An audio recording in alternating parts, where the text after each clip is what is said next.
Well, I think the impacts of climate change is, again, front and foremost for the Cook Islands and also most of the Pacific Islands as well. So being able to build resilience against the impacts of climate change is critical for us. But we're also doing a lot in terms of protective measures around our island. We have marine protected areas around each of our islands. We lead the way in the Pacific on marine protection, the reduction of plastics. These are all initiatives that we have been part of.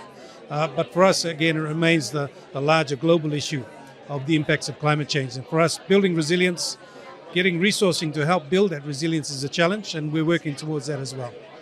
Thank you so much. And how would Cook Island balance the traditional Polynesian maritime culture with a modern time maritime technology?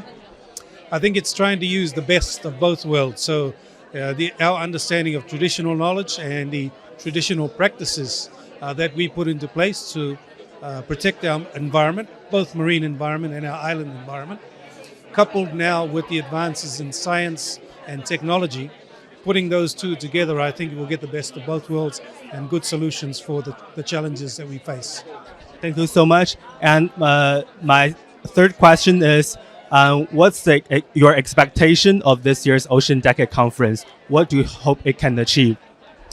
Well, I think an acceptance that science and evidence-based decision-making is going to be critically important as countries look to the ocean for their prosperity and for their livelihoods. So for many of our Pacific countries, it is things like fisheries that is important for us. Tourism is important for us, but also looking at our mineral resources that we have in our deep ocean. These can be realized, but only on the basis of good, sound scientific evidence and research. So that must underpin all of our decision making.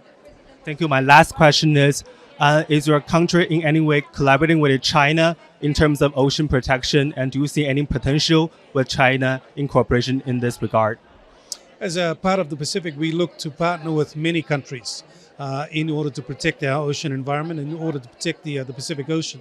So certainly we would welcome collaboration with countries like China, one of the biggest economies in the world, just as we do with other countries in Europe, with Asia, and also with America.